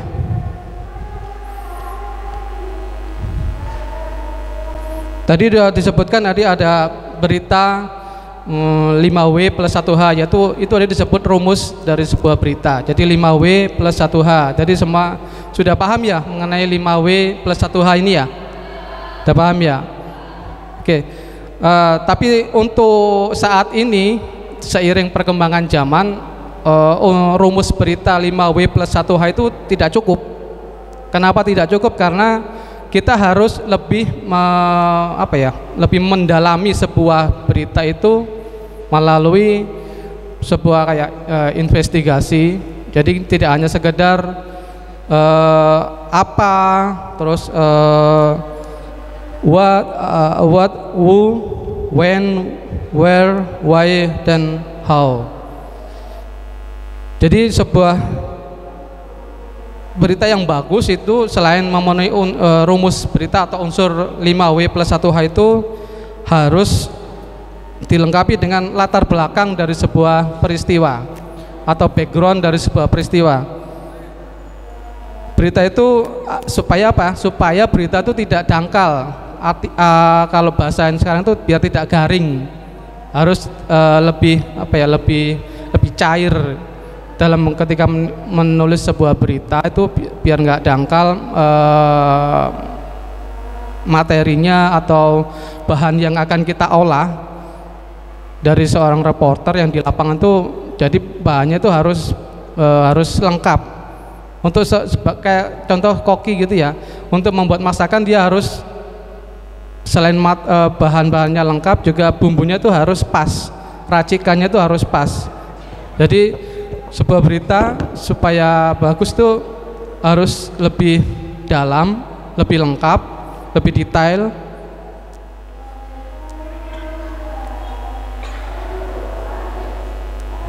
Dan juga harus ada penafsiran atau interpretasi dari sebuah berita, dari sebuah peristiwa, yaitu yang garis merahnya antara latar belakang dan tafsiran itu memang sangat tipis, cuman keduanya itu saling melengkapi sebuah kejadian.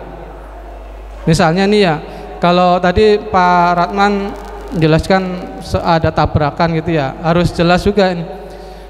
Selain peristiwa atau straight news, kejadian tabrakan itu harus diketahui nih gimana sih kronologi atau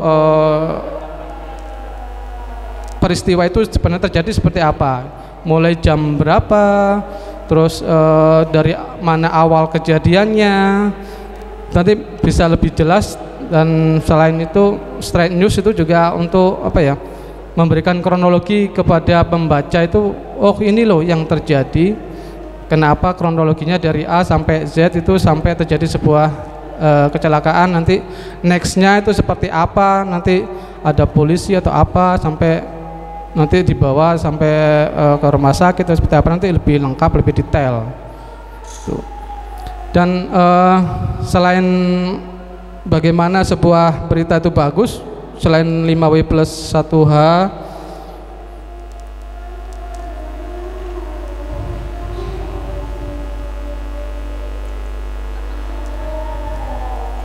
sebuah berita tadi itu terkait dengan kita sebut itu sifat dari sebuah berita.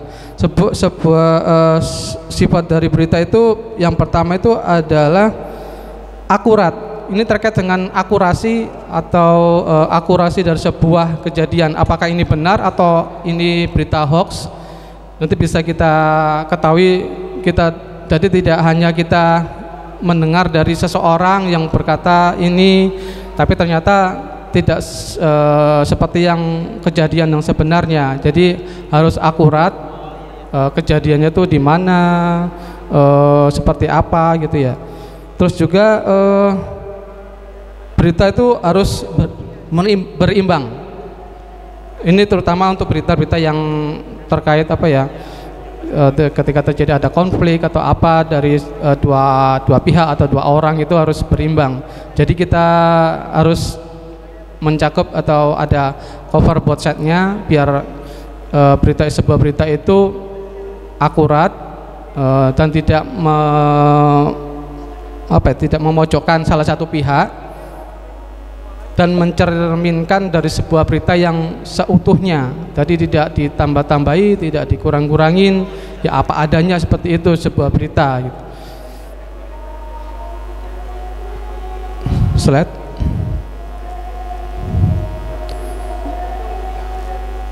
Selain tadi akurat dan berimbang. Sebuah berita itu harus objektif. Tadi yang harus apa adanya, bukan opini ataupun pendapat dari wartawan yang bersangkutan. Jadi kalau kita itu diajarkan haram untuk memberikan opini atau memasukkan opini dalam berita yang kita buat. Jadi kita itu harus fair dalam membuat sebuah berita. Ya apa adanya tadi itu harus objektif sesuai dengan apa yang terjadi di lapangan, apa yang kita dapatkan. Oke, slide. Sebuah berita juga harus padat dan jelas. Jadi ketika kita bikin sebuah berita, jadi pemilihan diksi atau pemilihan kata itu harus padat dan jelas. Jadi nggak bertele-tele. Jadi mulai dari lead atau dari kalimat awal itu harus jelas ya. Harus juga apa ya, mudah dimengerti sama pembaca. Strukturnya itu harus apa ya, harus runtut, harus jelas. Jadi harus nggak naik turun dari harus apa yang harus awalnya itu pertama ditaruh di bawah, angle-nya yang bagus gitu seperti apa. Jadi harusnya angle yang bagus tuh yang di atas, ternyata yang di bawah itu malah bagus. Jadi supaya angle-nya bagus ya kita harus sebelum membuat berita itu harus benar-benar paham ini apa yang mau kita tulis, apa yang mau kita bikin. Sebuah berita itu harus kita udah punya inilah, udah punya framing seperti apa yang mau kita tuh mau bikin berita apa sih, kita mau arahkan kemana gitu ya. Terus berita itu harus faktual, tidak ketinggalan waktu atau tidak ketinggalan lah. Apalagi dengan sekarang yang online atau malah mungkin sekarang yang netizen itu kan lebih cepat dibandingkan kita. Kadang kan mereka kan di mana-mana. Jadi ketika kita ada kejadian di mana di jauh dari kita yang kita jangkau, justru yang netizen yang lebih tahu, lebih paham. Jadi kita kadang-kadang kita juga harus mengikuti faktual dari di lapangan. Jadi ini kan terkait sama deadline. Deadline tuh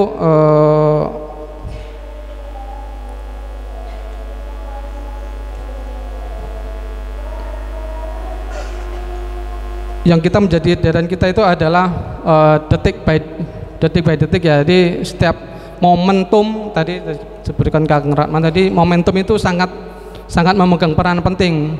Kalau kita ketinggalan sedetik apapun tuh, kalau untuk di dunia online seperti kita itu kita akan kalah 1 detik aja.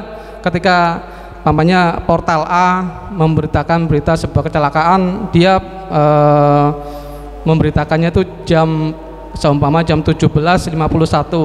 Sementara kita mungkin ketinggalan, kita telat beberapa menit aja, pembaca itu sudah lari ke portal yang sebelumnya yang lebih cepat.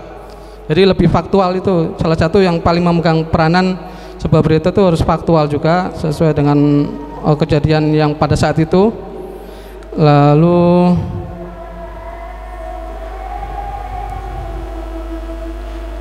sebuah berita itu juga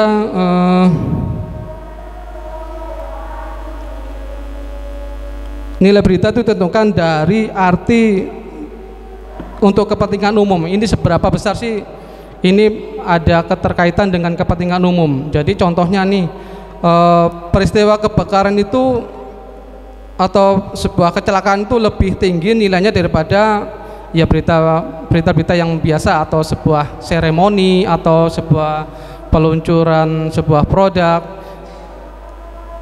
Lebih besar berita kecelakaan ataupun berita kebakaran yang pasti akan ditunggu-tunggu oleh masyarakat. Apakah ada kaitan dengan keluarganya atau dengan dengan apakah mungkin ada keluarga saya yang menjadi korban atau seperti apa gitu. Itu yang terkait sama dengan nilai berita tadi ya. Terus sebelum kita menaikkan atau membuat berita itu, kita juga ada yang namanya disebut kebijaksanaan redaksional. Jadi sebelum kita membuat berita atau menaikkan sebuah berita itu dinilai dulu nih seberapa penting ya sebuah berita itu disesuaikan dengan ini ya kejadiannya, ataukah ini politik, ataukah itu olahraga atau apa, itu disesuaikan dulu dengan kebijakan dari redaksi. Kalau memang kebijakan redaksi itu sudah memenuhi yang di ini, bisa ini bisa dinaikkan. Kalau enggak tidak atau bertentangan dengan hukum, jadi tidak untuk biasanya kita mengkeep dulu sebuah berita itu. Untuk selanjutnya sifat berita itu adalah sesuatu yang aneh atau yang ganjil atau yang kalau sekarang itu viral ya. Apapun itu yang sepele, berita yang sepele justru biasanya itu yang paling banyak dibaca atau paling banyak dicari oleh pembaca. Kalau berita biasa-biasa aja kadang-kadang orang-orang ya ini biasa aja ini ya, enggak ini. Kalau sebuah berita yang aneh, yang ganjil, atau kalau pamannya ada contohnya ada sapi yang lahir dengan kepala 4, itu orang lebih tertarik dari kelahiran sapi biasa kan, cuma lahir biasa gitu kan. Kalau ini kepalanya ada 4 gitu kan, wah di mana ini ya? Ini kok bisa gitu ya, ini kenapa? Bisa kadang-kadang dikait-kaitkan dengan hal-hal yang aneh-aneh gitu, hal yang mitis, itu biasanya paling tinggi, biasanya yang paling dicari oleh pembaca. Yang selanjutnya adalah sifat berita itu adalah ada berita konflik atau pertentangan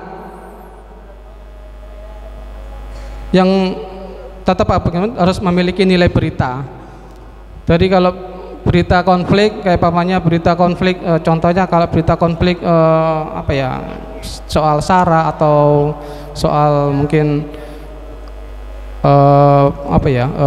kayak tanah, mafia tanah atau apa gitu kan, itu sangat biasanya menyangkut tadi terkait dengan kepentingan umum tadi itu. Ini apakah terkait dengan kepentingan umum atau juga bisa berkaitan dengan politik atau apa gitu ya. Terus selanjutnya adalah soal soal percintaan atau perceraian itu biasanya pembaca selalu mengikuti, terutama kayak artis gitu ya. Selalu diikutin ini si artis A bercerai dari si B.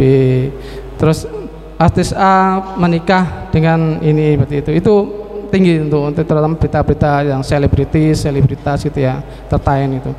Selanjutnya adalah prominent itu adalah ketokohan dari seseorang yang pantas untuk diberitakan, atau yang dia punya prestasi, dia punya sesuatu yang bisa membuat orang terinspirasi untuk kok dia bisa berprestasi sehingga bisa layak kita beritakan gitu ya. Yang berikutnya adalah human interest, yaitu atau kita itu kalau di media massa itu kita punya yang namanya feature. Feature adalah kalimat bertutur yang istilah kata itu dengan memakai bahasa aku bercerita mengenai diri saya, bercerita dengan diriku ini. Ya, itu namanya kita sebut features. Jadi features itu kalau di kita itu ada beberapa. Kalau di Sindonews itu kita punya yang namanya rubrik untuk spot itu kita punya namanya hotshot. Jadi hotshot itu soal feature mengenai sisi lain dari seorang atlet. Apakah dia itu bermasalah dalam rumah tangganya, atau dia mengalami kecelakaan, atau dia mengalami kerampokan, atau dia itu mengalami mendapatkan penghargaan. Nah, itu kita membuat berita itu untuk sisi lainnya dari seorang atlet, yaitu kita bikin feature.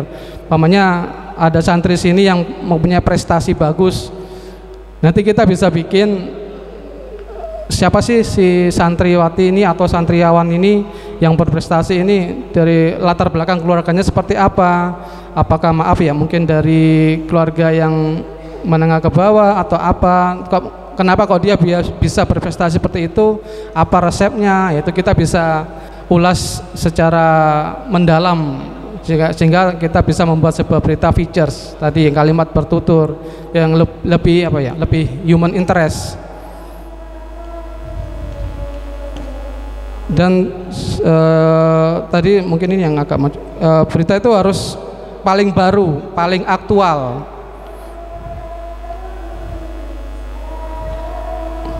Ya, terus untuk yang piramida Mas, slide-nya. Untuk membuat berita yang bagus itu kita harus memenuhi beberapa hal, yaitu lead.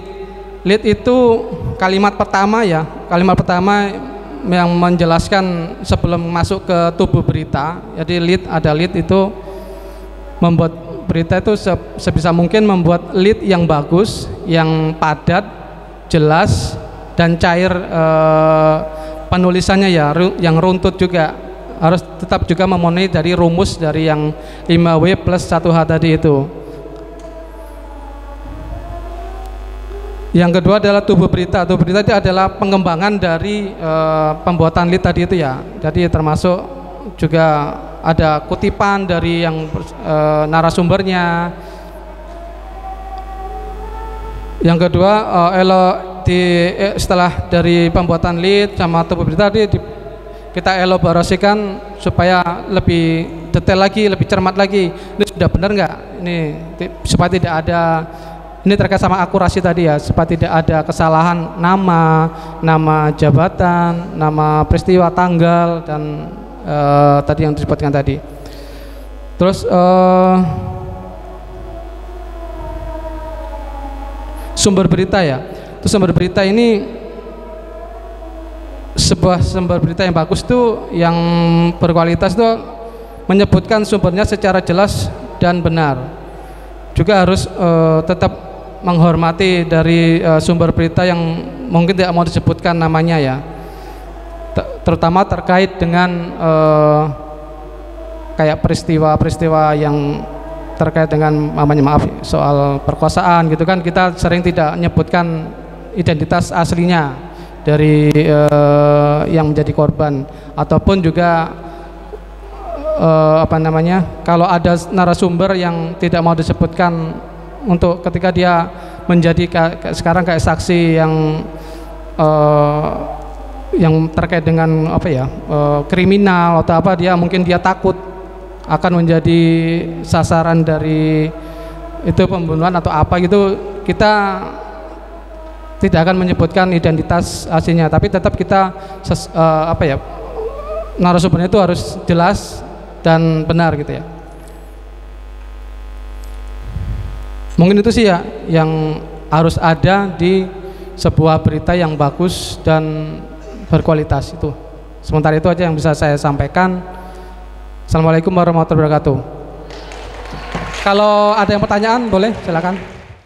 Satu orang penanya dari Putri, satu orang penanya dari Putra. Silakan, siapa mau bertanya? Kami kan sebagai santri di sini. Nah, kami kan sudah mengikuti seminar Sindionius Ghost Pesantren ini. Kalau misalnya kami ingin ikut bergabung bersama sindionius.com ini, apakah Bapak membuka lowongan untuk kami? Insya Allah bisa. Ya, kan kita kan udah ikutan seminarnya, kan nggak mungkin, maksudnya nggak dipakai gitu.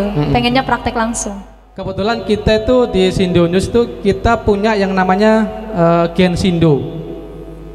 Gen Sindo itu kebanyakan dari para mahasiswa, atau ada juga sih kayaknya yang masih SMA juga itu yang mempunyai kemampuan menulis, yang kita sangat terbuka untuk yang bisa ikut menulis atau membuat karya yang bisa nanti kita tayangkan. Tetap harus melalui akurasi dari redaksi ya. Sangat terbuka banget untuk bisa ini. Kalau pengen mencoba nggak apa-apa. Jadi nanti kita juga punya ada yang namanya program magang. Jadi magang itu bisa magang selama biasanya sih sebulan atau 3 bulan.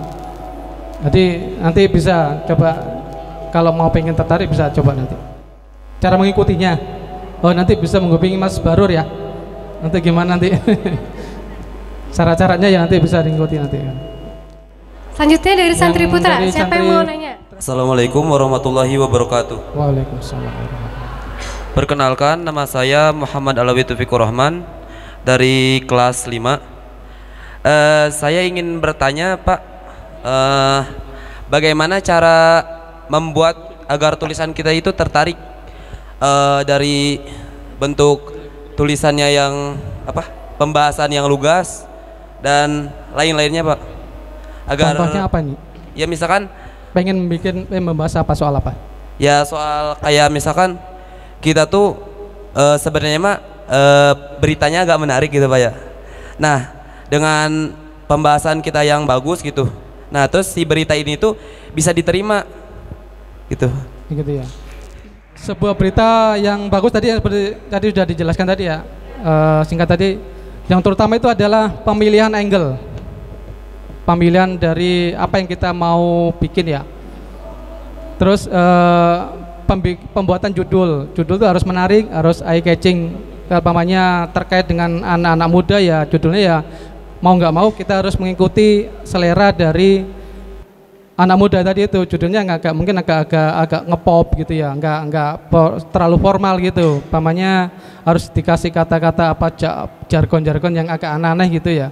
Jadi biar tadi lebih mencair, jadi yang bisa mengena ke yang kita sampaikan, berita yang kita ingin sampaikan tadi itu. Termasuk juga pemilihan foto ini kan menguatkan ya Kang Ratman ya, untuk sebuah berita itu sangat menguatkan sebuah berita.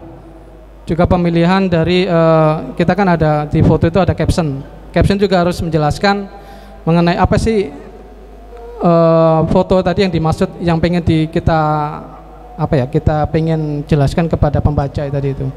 Beritanya tadi juga harus untuk leadnya juga harus padat, benar dan jelas dan runtut ya. Terus tubuh beritanya juga menjelaskannya itu pas gitu ya. Termasuk kutipannya juga harus benar, nggak usah panjang-panjang kutipan ya.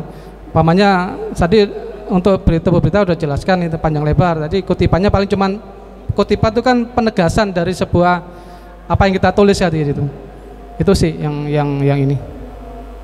Terkait tadi itu termasuk kita bergantung dari apa yang kita pengen sajikan kepada pembaca. Kalau pamannya contoh ini soal dasar pendidikan jurnalistik di Ummul Qura.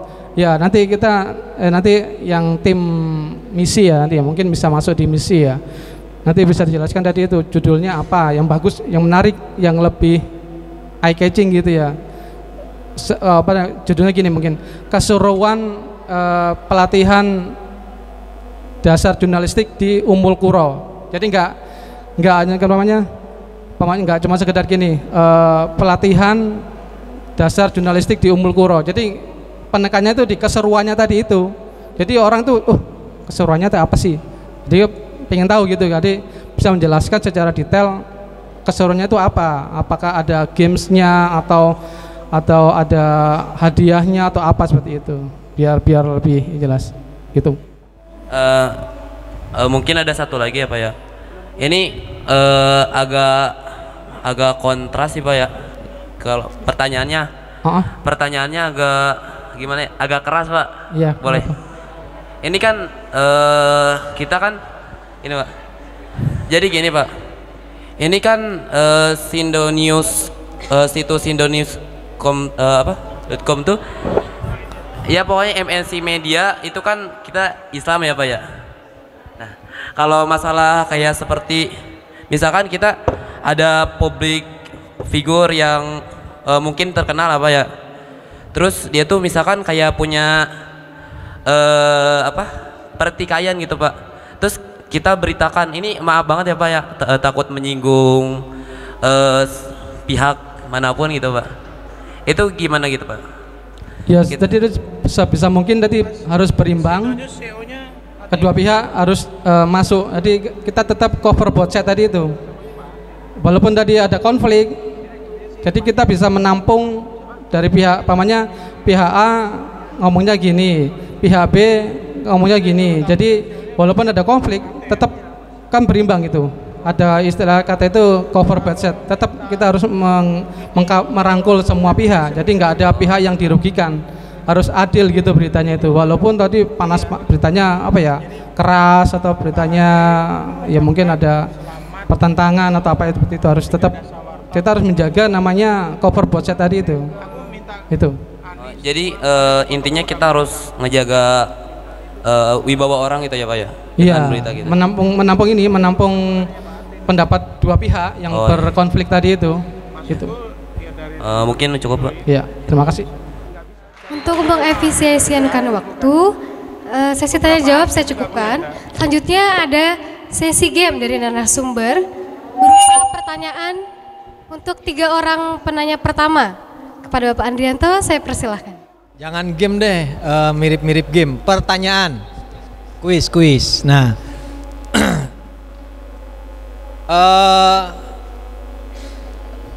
minimal ada yang inget ya. Kalaupun nggak hafal, inget. Nah, apa ini yang bisa jawab nanti ada hadiah ya dari tim kita. Jadi pertanyaannya, sebutkan satu saja unsur apa yang harus ada di dalam foto jurnalistik. Wah, subhanallah. Cepet banget ya ngacungnya ya. Saya milih ya Mbak ya, soalnya banyak sih. Saya tadi sih kayaknya yang set gitu, yang cowok. Boleh diulangi mungkin? Hah? Boleh diulangi? Ini nih, yang ketiga ini nih. Nah, ayo silakan maju ke depan ya. Sudut pandang. Hah? Sudut pandang. Unsur? Sudut pandang, Angel. Sudut pandang. Itu teknik ya. Yang lain. Salah satu unsur yang harus ada dalam foto jurnalistik itu caption atau keterangan. Iya. Benar sekali. Benar. Silakan Fatimah maju ke Udah. depan. Satu aja langsung bener ya. Yang tadi teknik foto jurnalistik. Nah ini nih bener nih. Jadi di dalam foto jurnalistik harus ada captionnya, harus ada keterangan fotonya. Sini Nek.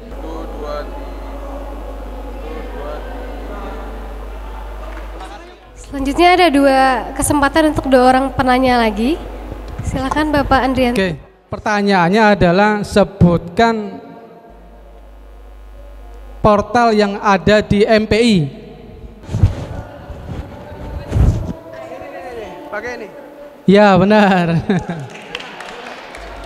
Ada yang saya tahu cuma ada 3, Oke News, iNews sama Sindonews. Oke News. iNews, Oke Zone sama Sindonews. Ya benar. Silakan maju ke depan.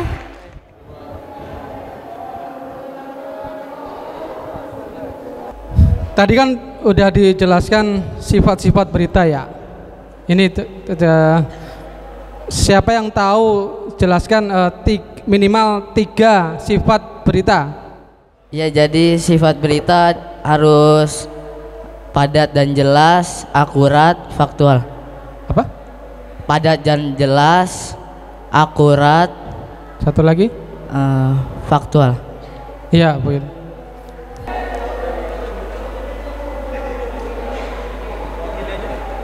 Alhamdulillah pertanyaan udah kejawab semua ya sama 3 orang penanya pertama. Selanjutnya, dari apa yang telah kita simak bersama, pasti teman-teman semua penasaran nih. Apa sih inti dari materi hari ini? Baiklah, kita akan simak closing statement dari para narasumber. Saya persilahkan. Saya mewakili tim dari sindonews.com, juga mewakili dari rekan-rekan yang lain yang kebetulan hari ini nggak bisa ikut hadir di sini, mengucapkan banyak terima kasih sekali lagi atas kesempatan yang sudah diberikan kepada tim kami dari sindonews.com. Semoga Ustadz ya, semoga kerjasama atau pertemuan kita ini tidak berhenti di sini, Insya Allah nanti akan terjalin lagi kerjasama ataupun terjalin lagi kesempatan yang lain.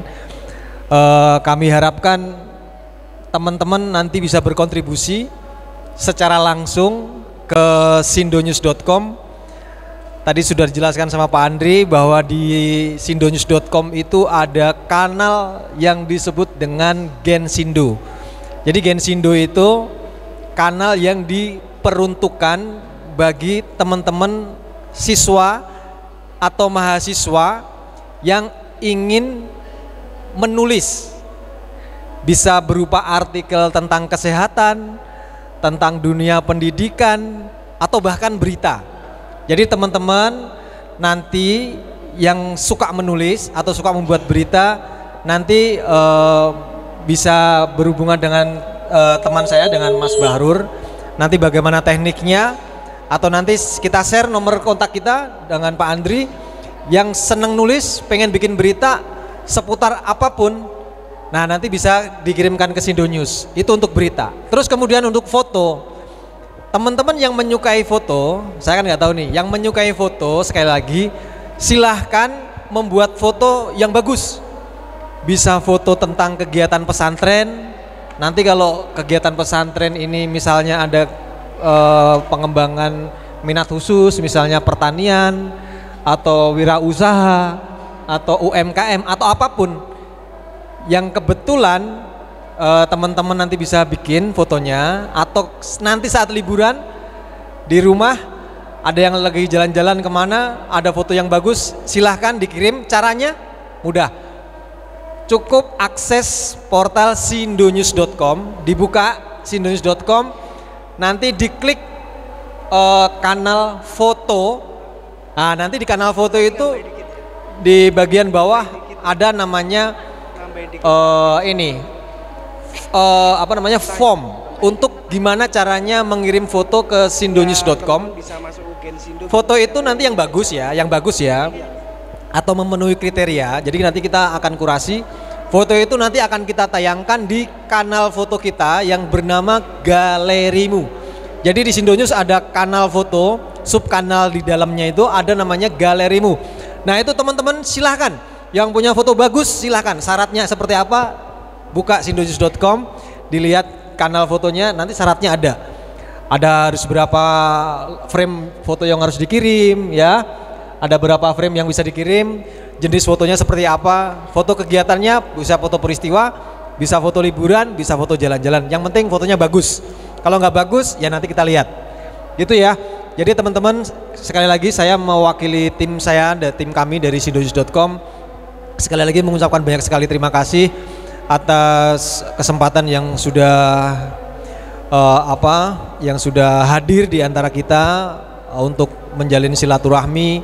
Semoga dari apa yang sudah kita jalankan hari ini, siang ini, enggak sore ini, diberkati oleh Allah Subhanahu wa taala, kita semua mendapatkan keberkahan, keselamatan, kita bisa berjumpa lagi di lain waktu, insya Allah dalam kesempatan yang lebih baik lagi. Demikian ya Ustadz ya.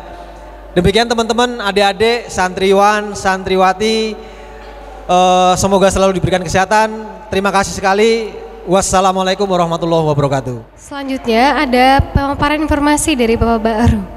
Karena Bapak Bahrur saya persilakan. Terima kasih teman-teman. Nyambung ke Kang Ratman tadi soal Gensindo khususnya. Kanal khusus untuk mahasiswa ya di sini ya, atau teman-teman muda. Teman-teman jika tertarik masuk ke komunitas ini atau Gensindo, bisa kirimkan CV-nya ya ke alamat email gensindo.mail@gmail.com dengan subjek gensindo.batch15-SGTP.